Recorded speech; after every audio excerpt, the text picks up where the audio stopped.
Jika Anda saat ini berusia di atas 60 tahun, kemungkinan besar di dalam kulkas Anda saat ini terdapat satu jenis makanan yang selama ini Anda yakini sebagai ramuan kesehatan seumur hidup. Namun fakta yang mengejutkan adalah bahwa makanan tersebut justru bisa secara diam-diam membahayakan otak Anda saat Anda tertidur. Tidak ada tanda-tanda awal seperti nyeri dada dan tidak ada sinyal peringatan apapun. Hanya saja, suatu pagi ketika Anda membuka mata, Anda mungkin berbicara terbata-bata, lengan tidak bisa diangkat, atau langkah kaki menjadi goyah. Saya adalah Dr. Budi Santoso yang telah merawat kesehatan kardiovaskular selama lebih dari 30 tahun di Indonesia dan Amerika Serikat. Sepanjang karier saya telah melihat terlalu banyak pasien seperti ini. Hal yang mengejutkan adalah penyebabnya bukanlah rokok atau makanan cepat saji, melainkan sayuran yang tampaknya tidak berbahaya.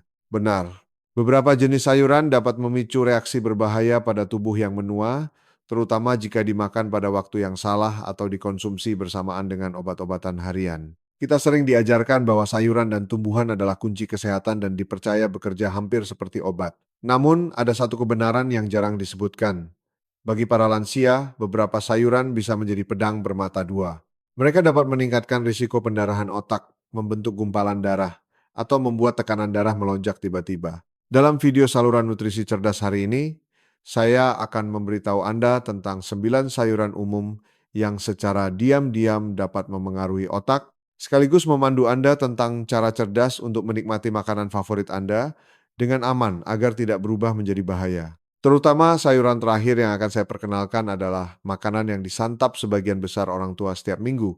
Namun justru itu mungkin yang paling berbahaya. Dan untuk setiap sayuran saya akan menjelaskan secara rinci cara memakannya yang benar dan sehat, khususnya cara menghilangkan risiko pemicu stroke. Sebelum kita mulai, jika Anda belum berlangganan saluran ini, silakan tekan tombol subscribe dan nyalakan lonceng notifikasi.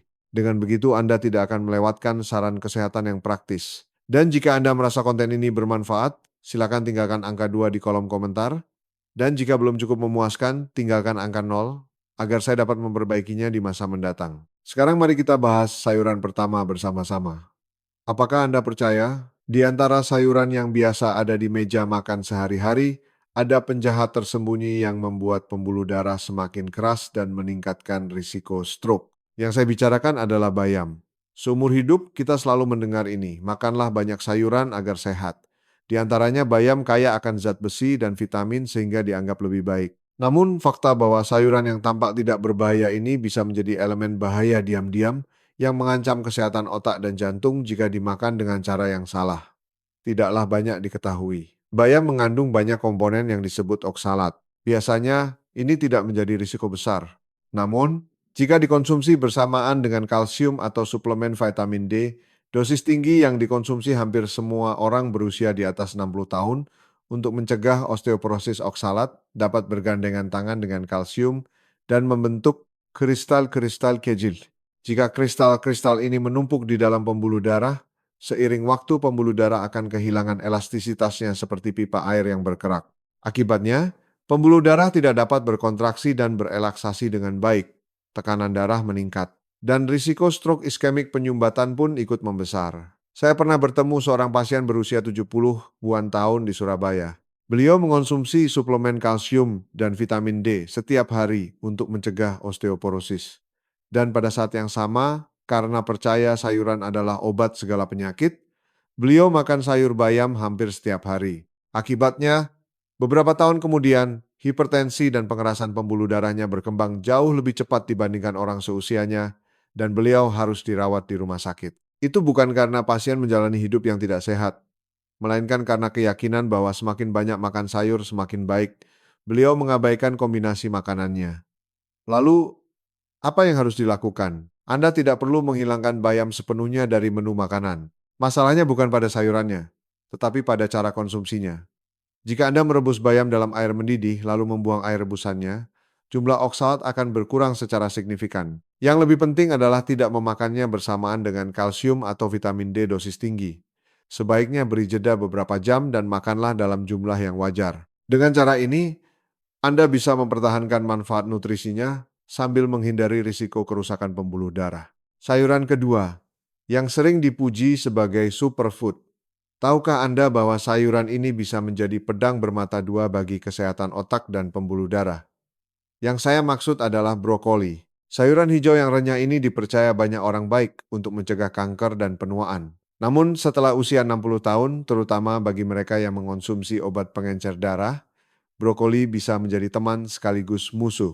Brokoli sangat kaya akan vitamin K. Biasanya, vitamin K adalah komponen yang sangat diperlukan untuk mengatur proses pembekuan darah, membantu agar pendarahan tidak berlangsung lama saat terluka. Akan tetapi, jika Anda sedang mengonsumsi obat pengencer darah seperti warfarin, vitamin K menjadi elemen yang sangat sensitif. Jika makan brokoli terlalu banyak, darah bisa menjadi terlalu kental sehingga gumpalan darah mudah terbentuk dan risiko stroke meningkat. Sebaliknya, jika tiba-tiba berhenti makan brokoli sama sekali, darah bisa menjadi terlalu encer yang dapat berujung pada pendarahan internal atau pendarahan otak. Saya teringat seorang pasien berusia 68 tahun di Medan. Ia menjalani perawatan setelah pemasangan ring jantung dan mengonsumsi obat pengencer darah setiap hari, tetapi pola makannya tidak teratur. Minggu tertentu ia makan brokoli 3,4 kali berturut-turut dan minggu lainnya tidak makan sama sekali. Akibatnya tingkat pembekuan darah terus berfluktuasi, kadang terlalu tinggi, kadang terlalu rendah. Suatu kali tingkat pembekuan darahnya turun tak terkendali hingga hampir dilarikan ke UGD. Ini terjadi bukan karena masalah pada obatnya, melainkan karena pola makan yang tidak teratur. Solusinya sebenarnya sangat sederhana. Tidak perlu melarang brokoli sama sekali dan tidak perlu memakannya terlalu banyak. Yang terpenting adalah menjaga konsistensi. Jika Anda makan brokoli 2,3 kali seminggu, pertahankan pola tersebut secara rutin. Jangan berubah-ubah drastis dari banyak menjadi sedikit. Dan jangan lupa, perubahan apapun dalam pola makan, terutama jika sedang mengonsumsi obat pengencer darah, harus dikonsultasikan dengan dokter. Sayuran ketiga adalah sayuran untuk salad, yaitu selada. Kita selalu menganggap salad selada membuat perut nyaman dan baik untuk kardiovaskular. Namun sulit dipercaya bahwa salad selada yang dimakan di malam hari justru bisa menjadi penyebab darah mengental sepanjang malam, bukan? Namun kenyataannya, hal ini cukup sering terjadi. Selada memiliki rasa yang renyah dan segar, sehingga banyak orang menikmatinya dalam salad dan berpikir jika dimakan sebagai pengganti nasi akan membantu tidur nyenyak, menurunkan berat badan, dan baik untuk kesehatan pembuluh darah. Namun fakta yang kurang diketahui adalah sayuran ini memiliki efek diuretik, memperlancar buang air kecil yang ringan. Terutama jika dimakan sebelum tidur malam, tubuh akan mengeluarkan lebih banyak cairan. Akibatnya, tubuh mudah mengalami dehidrasi atau kekurangan cairan di malam hari. Jika kekurangan cairan, darah menjadi kental dan sulit mengalir di dalam pembuluh darah, menciptakan lingkungan yang ideal bagi terbentuknya gumpalan darah. Salah satu pasien saya, seorang pria berusia 72 tahun, tinggal sendirian dan selalu mengganti makan malamnya dengan sepiring salad selada demi kepraktisan dan kesehatan. Namun, seiring waktu ia mengeluh sering buang air kecil di malam hari dan saat bangun pagi merasa pusing serta tubuh terasa berat. Hasil pemeriksaan menunjukkan kekentalan darahnya meningkat dan ia menghadapi risiko stroke. Yang mengejutkan, beliau tidak merokok dan tidak banyak minum alkohol. Penyebabnya berasal dari kebiasaan yang tampak tidak berbahaya tersebut. Lalu apa yang harus dilakukan? Anda tidak perlu berhenti makan selada, masalahnya ada pada waktu makannya. Jika dimakan saat makan siang atau sore hari, tubuh memiliki cukup waktu untuk metabolisme dan mengisi kembali cairan, sehingga tidak berbahaya sama sekali. Namun, makan selada sebagai pengganti nasi di larut malam harus dihindari, apalagi jika disertai beberapa gelas alkohol sebelum tidur. Itu akan semakin berbahaya. Poin yang ingin saya tekankan adalah apa yang kita yakini baik untuk kesehatan, faktanya hanya benar dalam situasi tertentu. Makan selada di waktu yang tepat membuat tubuh ringan dan pembuluh darah lancar. Namun di waktu yang salah, itu bisa menjadi pembantu yang memicu stroke saat Anda tertidur. Sayuran keempat adalah wortel mentah. Wortel yang renyah dan manis mudah dianggap sebagai makanan yang boleh dimakan sebanyak apapun, tetapi sebenarnya bisa menjadi biang keladi yang membuat tekanan darah melonjak di tengah malam. Mungkin sulit dipercaya, tapi saya telah melihat kasus seperti ini beberapa kali pada pasien di atas 60 tahun. Wortel mentah mengandung banyak gula alami. Jika dimakan malam hari, terutama sebelum tidur, gula darah akan naik drastis. Namun, tak lama kemudian, gula darah akan turun drastis kembali. Saat itu, tubuh menganggapnya sebagai situasi darurat dan segera mengeluarkan hormon stres seperti adrenalin atau kortisol sebagai sinyal pertolongan. Akibatnya, jantung berdetak lebih cepat, tekanan darah naik, dan risiko stroke datang diam-diam saat tidur. Saya pernah merawat pasien berusia 67 tahun. Beliau punya kebiasaan makan wortel mentah sebagai camilan sambil menonton TV larut malam, berpikir itu sehat. Namun tak lama ia mulai sering terbangun tengah malam dengan jantung berdebar dan keringat dingin. Pemeriksaan menunjukkan tekanan darah dan detak jantungnya berfluktuasi tidak teratur selama malam hari. Ini adalah akibat langsung dari kebiasaan makan wortel mentah sebelum tidur. Jadi, apa solusinya? Tidak perlu berhenti makan wortel. Wortel adalah sumber nutrisi hebat dengan serat dan vitamin. Hanya saja, makanlah dengan benar. Wortel yang dimasak akan memperlambat penyerapan gulanya, dan waktu terbaik mengonsumsinya adalah siang hari. Siang hari tubuh bisa membakar energi tersebut. Dengan begini Anda mendapatkan manfaat wortel tanpa terjebak dalam perangkap gula darah di malam hari. Makanan kesehatan tidak selalu cocok di segala situasi. Wortel di pagi hari memberi energi, tapi wortel mentah di malam hari membebani jantung dan pembuluh darah. Bapak dan Ibu sekalian, makanan kelima yang ingin saya sampaikan hari ini adalah bawang putih. Mungkin agak sulit dipercaya karena bawang putih adalah bumbu umum di dapur kita. Namun, bawang putih bisa menjadi obat ajaib pelindung pembuluh darah atau pedang bermata dua yang mengancam nyawa.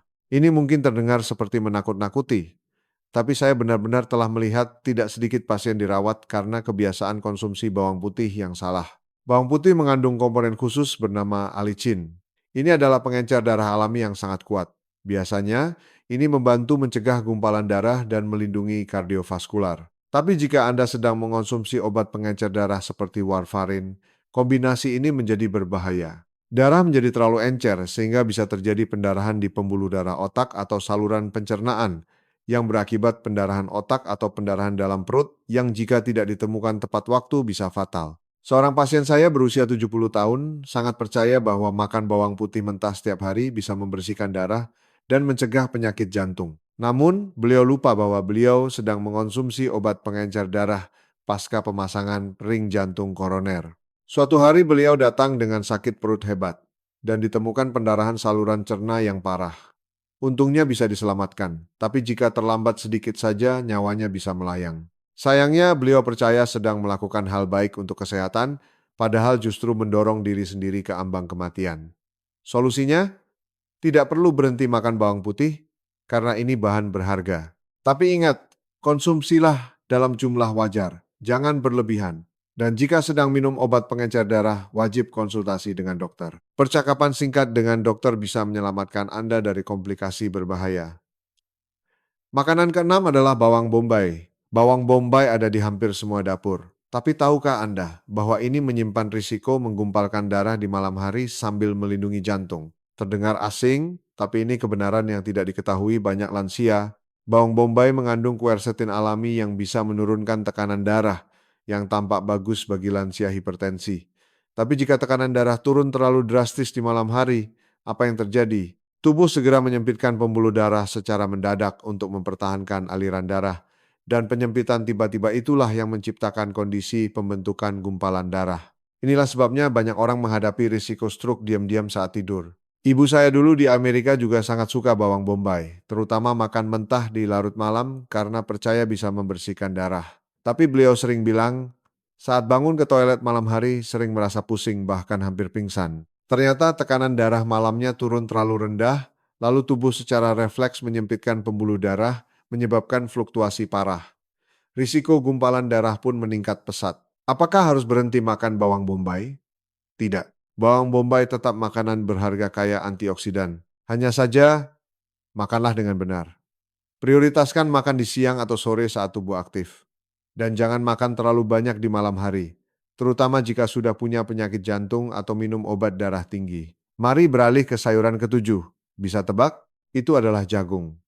Tampak sehat dan manis, tapi jagung bisa memberi tekanan pada pembuluh darah otak seperti karet gelang yang ditarik ulur terus-menerus. Jagung sebenarnya mengandung banyak pati, hampir sama dengan nasi putih. Jika dimakan, terutama malam hari, gula darah naik drastis lalu turun lagi. Gejolak gula darah berulang ini membuat dinding pembuluh darah mengembang dan menyusut secara tidak normal, menyebabkan stres oksidatif yang menciptakan retakan kecil di dinding pembuluh darah. Seiring waktu, Retakan ini membuat aliran darah ke otak tidak stabil dan meningkatkan risiko serangan iskemik sesaat, yang merupakan sinyal peringatan sebelum stroke nyata. Kesalahan umum adalah menganggap jagung sebagai sayuran nutrisi dan memakannya sebagai tambahan lauk di meja makan. Padahal jagung hampir sama dengan karbohidrat nasi. Jadi jika makan jagung, anggaplah sebagai pengganti nasi atau mie, jangan dimakan sebagai tambahan. Bahayanya bukan pada jagung itu sendiri, tapi pada cara kita memanfaatkannya. Makanlah secukupnya dan gantikan secara rasional, maka jagung tetap jadi sumber energi yang baik. Tapi jika dianggap sayuran diet dan dimakan sepuasnya, Anda tanpa sadar sedang membayar mahal dengan kesehatan pembuluh darah Anda. Lalu bagaimana dengan sayuran ke-8? Pernah dengar asparagus disebut raja sayuran? Enak, mewah, dan baik untuk jantung? Itu benar, tapi hanya setengahnya. Jujur saja, asparagus yang dimakan di waktu salah bisa berubah dari obat dewa menjadi pembantu penyumbatan pembuluh darah otak. Terdengar asing, tapi saya melihat kasus ini pada pasien lansia. Asparagus memiliki efek diuretik alami. Artinya jika dimakan malam hari, Anda akan sering buang air kecil. Setiap ke toilet, cairan tubuh keluar. Jika kurang cairan di malam hari, darah mengental dan alirannya melambat.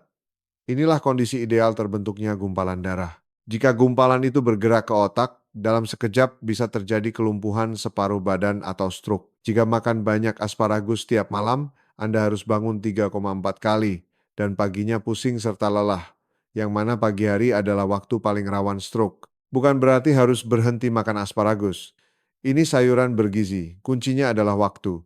Makanlah saat sarapan atau makan siang dan minumlah cukup air untuk mengganti cairan. Dengan begitu Anda dapat manfaatnya tanpa risiko. Lihatlah, sayuran berharga seperti asparagus pun bisa jadi pedang bermata dua jika salah cara makannya.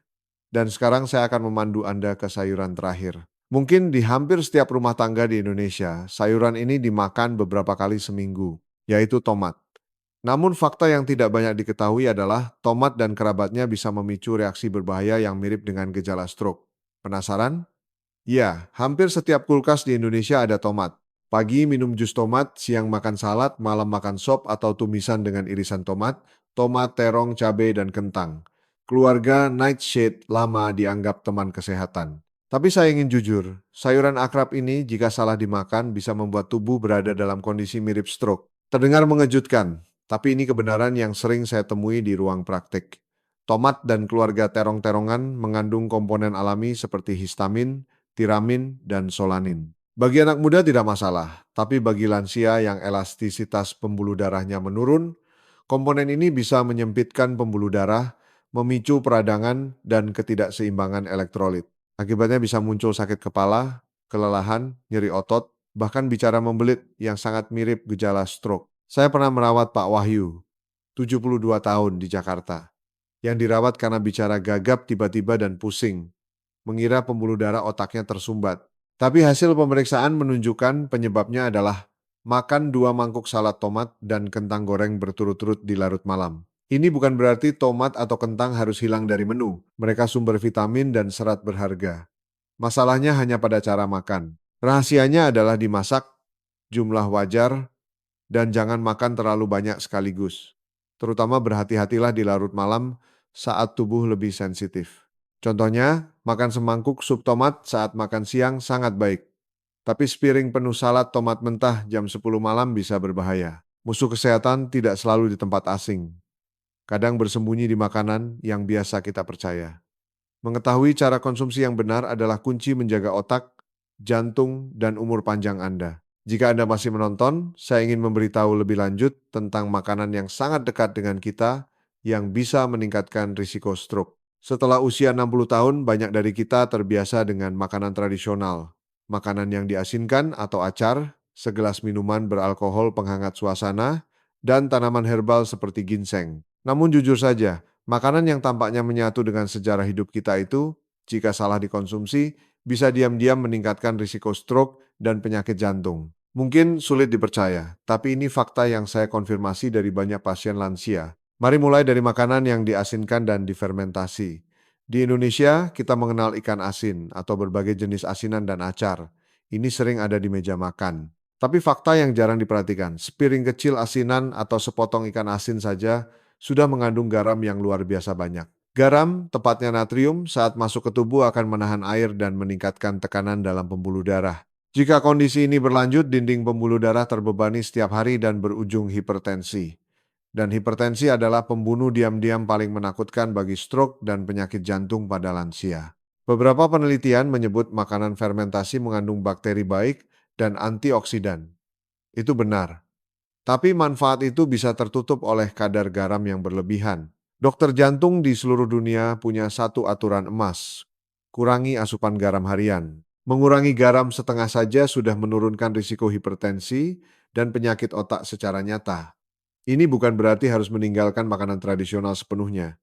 Masalahnya ada pada cara kita memakannya. Pilihlah yang rendah natrium, atau sederhananya, kurangi porsinya dan imbangi dengan sayuran segar atau buah. Makanan yang sedikit garam tidak akan menghilangkan rasa akrab itu. Justru itu hadiah berharga bagi jantung, pembuluh darah, dan umur panjang Anda. Selanjutnya adalah ginseng. Sangat umum tapi bisa meningkatkan risiko stroke. Sejak dulu ginseng dianggap harta karun alam, hadiah untuk menjaga stamina. Dalam cerita lama maupun kehidupan sehari-hari, ginseng dipercaya memulihkan tenaga, menghilangkan lelah, memperbaiki ingatan, bahkan memperpanjang umur. Banyak orang tua minum teh ginseng atau mengunyah irisan ginseng kering demi kesehatan. Memang ginseng mengandung zat aktif yang memperbaiki sirkulasi darah dan imunitas. Namun di balik manfaat itu ada fakta berbahaya yang tersembunyi.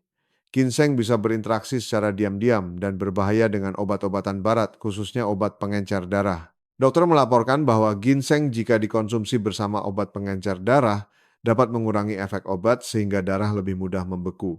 Ini berarti bagi yang pernah serangan jantung, pasang ring, atau beresiko stroke yang sedang minum pengencer darah, jika menambah konsumsi ginseng sendiri, kemungkinan terbentuknya gumpalan darah. Saya pernah bertemu seorang bapak lansia yang rutin minum obat pengencer darah pasca operasi jantung, tapi karena saran teman, ia minum ginseng setiap hari agar sehat. Akibatnya, angka pembekuan darahnya berfluktuasi tidak normal, membesarkan risiko komplikasi tanpa disadari. Bukan berarti ginseng harus dihindari total.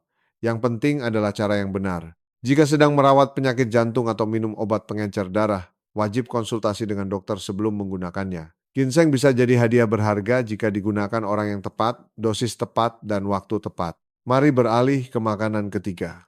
Jika nasi adalah jiwa meja makan, maka berbagai jenis sambal, kecap, tauco, dan bumbu penyedap adalah jiwa dari rasa. Bayangkan, makan tanpa sambal atau bumbu yang gurih, pasti hambar. Namun bumbu-bumbu akrab ini sebenarnya adalah sumber garam terbesar dalam menu harian kita yang tidak kita sadari. Masalahnya, kadar garam dalam saus dan bumbu tradisional kita jauh lebih tinggi dari kebutuhan tubuh.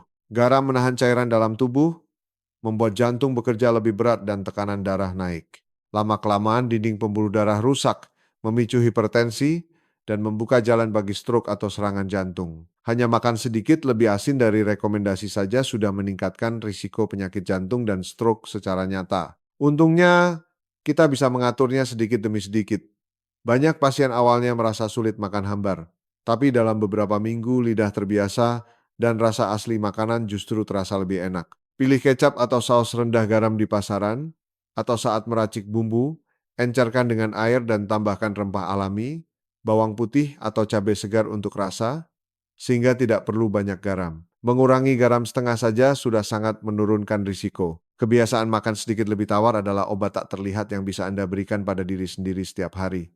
Terakhir, jika mengingat minuman beralkohol seperti bir atau tuak, banyak pria paruh baya tersenyum. Dianggap teman akrab setelah makan atau saat berkumpul. Sekadar segelas untuk mengobrol atau agar tidur nyenyak. Sekilas tidak berbahaya, bahkan terasa sebagai hiburan kecil di masa tua. Tapi kebenarannya berbeda. Alkohol, banyak atau sedikit, berdampak langsung pada otak dan sistem kardiovaskular. Minum alkohol membuat tekanan darah berfluktuasi dan detak jantung tidak stabil. Bagi lansia yang pembuluh darahnya kurang elastis, fluktuasi ini seperti badai kecil yang menggerogoti kesehatan setiap hari. Yang lebih berbahaya, alkohol berinteraksi dengan obat, terutama pengencer darah. Ada pasien bilang, "Dok, saya cuma minum sedikit biar bisa tidur." Tapi sedikit itulah yang merusak kontrol obat pengencer darah, membuat darah terlalu encer dan meningkatkan risiko pendarahan otak. Beberapa gelas kecil saja bisa meningkatkan risiko pendarahan otak berkali lipat. dibanding orang normal. Bukan berarti alkohol harus dilarang mutlak, tapi rekomendasi medis jelas. Harus dikurangi seminimal mungkin dan jika sangat ingin harus dalam batas aman. Terutama jika sedang minum obat khusus, sebaiknya jangan minum alkohol sama sekali dan konsultasikan dengan dokter. Ingatlah, kebahagiaan bertemu teman bisa didapat dari obrolan dan tawa, bukan dari gelas alkohol. Kesehatan dan umur panjang Anda adalah gelas paling berharga yang tak tergantikan. Seperti yang Anda lihat, makanan dan minuman sehari-hari tidak selalu tidak berbahaya. Pentingnya bukan pada apa yang kita makan, tapi bagaimana cara mengonsumsinya. Mengurangi garam, berhati-hati dengan ginseng, mengatur bumbu, dan membatasi alkohol. Ini adalah langkah pertama yang sederhana, namun paling penting untuk menjaga jantung, otak, dan umur Anda. Saudara-saudara, mendengar semua peringatan tentang makanan yang tampak tidak berbahaya tapi bisa merusak jantung dan otak ini, mungkin Anda bertanya-tanya, lantas bagaimana cara makan yang benar agar tetap sehat, tenang, tapi juga tidak kehilangan kenikmatan makan? Pertanyaan itulah alasan saya ingin memberi hadiah spesial untuk Anda, yaitu 4 kebiasaan makan cerdas yang bisa dilakukan siapa saja setelah usia 40 tahun. Ini bukan diet ketat atau pantangan sulit. Ini panduan sederhana tapi praktis untuk menikmati rasa hidup sekaligus menjaga jantung, pembuluh darah, dan umur panjang. Rahasia pertama adalah pola makan cerdas sesuai jam tubuh. Bayangkan makan seperti jam biologis tubuh. Setiap waktu, tubuh butuh bahan bakar berbeda. Pagi dan siang, kita butuh energi untuk bekerja, bergerak, dan beraktivitas. Maka makanlah makanan yang mengenyangkan dan seimbang. Prioritaskan karbohidrat kompleks seperti nasi merah, ubi jalar, atau biji-bijian utuh. Ini memberi energi tahan lama dan menstabilkan gula darah. Tambahkan protein sehat seperti ikan tanpa lemak, tahu, atau tempe untuk otot dan otak. Dan jangan lupa sayuran berserat. Serat menjaga gula darah diserap perlahan, mencegah lelah mendadak setelah makan. Namun saat malam tiba, hari berakhir dan lambung butuh istirahat. Ini saatnya melambat. Makan malam ideal harus lebih ringan dari siang. Porsi lebih sedikit, dan terutama rendah garam untuk mencegah kenaikan tekanan darah malam hari. Hindari makanan asinan, sayuran diuretik seperti asparagus, dan makanan tinggi gula cepat serap seperti nasi putih berlebih, kue, atau minuman manis. Makanan ini bisa menyedot cairan tubuh saat malam, membebani kerja jantung, atau membuat gula darah bergejolak. Sebaliknya, makan malam yang tawar membantu tidur nyenyak dan menstabilkan tekanan darah. Rahasia kedua adalah memahami peta interaksi makanan dan obat. Ini pengetahuan yang menentukan nyawa bagi Anda yang berusia di atas 60 tahun dan minum obat rutin. Banyak obat jantung, pengencer darah, atau obat darah tinggi bisa bentrok dengan makanan sehari-hari. Tanpa pengetahuan ini, makanan bergizi bisa mengurangi efek obat atau memicu komplikasi berbahaya. Contoh utamanya adalah warfarin. Banyak yang mengira jika minum obat ini harus menghindari total sayuran bervitamin K seperti bayam, brokoli, atau kailan. Itu tidak benar. Masalahnya bukan makan atau tidak, tapi konsistensi. Jika hari ini makan banyak, besok tidak sama sekali, tingkat pembekuan darah akan goyah. Prinsip emasnya adalah konsumsi jumlah yang stabil secara rutin, pertahankan pola makan, dan periksa darah secara berkala sesuai arahan dokter. Contoh lain, jika minum obat pengencer darah seperti aspirin atau clopidogrel, jangan makan bawang putih mentah berlebihan atau suplemen bawang putih karena darah bisa terlalu encer dan memicu pendarahan lambung atau otak. Kejadian ini sering terjadi tanpa gejala awal. Jadi saya ingin sampaikan, anggaplah pola makan sebagai bagian dari resep obat. Sebelum mengubah diet atau menambah suplemen, herbal, konsultasikan dengan dokter. Dengan memahami peta ini, obat akan bekerja maksimal dan setiap suapan menjadi teman kesehatan, bukan bahaya. Rahasia ketiga adalah jam air dan garam. Sederhana tapi berdampak langsung pada umur dan jantung. Tubuh butuh air, tapi minum banyak tidak selalu bagus. Yang penting waktu dan caranya. Siang hari saat aktif, minumlah teratur untuk melancarkan sirkulasi darah. Tapi malam hari, terutama sebelum tidur, cukup basahi tenggorokan dengan gelas kecil saja untuk mencegah dehidrasi tanpa membebani ginjal dan jantung dengan sering bangun pipis. Soal garam, harus lebih waspada. Ini pembunuh diam-diam yang sering diabaikan. Kita terbiasa dengan rasa asin gurih sop, sambal, atau tumisan, tapi di baliknya tersimpan garam dalam jumlah besar. Garam berlebih menaikkan tekanan darah, membuat dinding pembuluh darah menegang seperti balon yang ditiup berlebih, kehilangan elastisitas, dan akhirnya rusak memicu penyakit otak. Studi besar membuktikan mengurangi garam setengah saja menurunkan risiko stroke 20,30%. Untungnya lidah manusia bisa beradaptasi. Mulai hari ini makanlah sedikit lebih tawar. Dalam beberapa minggu lidah akan terbiasa dan tetap merasa enak. Pilih asinan rendah garam, kurangi kuah, kurangi sambal. Pembuluh darah Anda akan berterima kasih dan jantung akan jauh lebih kuat. Rahasia terakhir dan terpenting, Andalah dokter pertama bagi diri sendiri. Tidak ada yang mengenal tubuh Anda sebaik diri sendiri. Kebiasaan mengamati adalah kunci menemukan kelainan sejak dini. Mulailah dengan mengukur tekanan darah minimal 2 kali sehari, pagi saat bangun dan malam sebelum tidur. Jangan ukur langsung setelah olahraga atau makan, duduklah istirahat sebentar.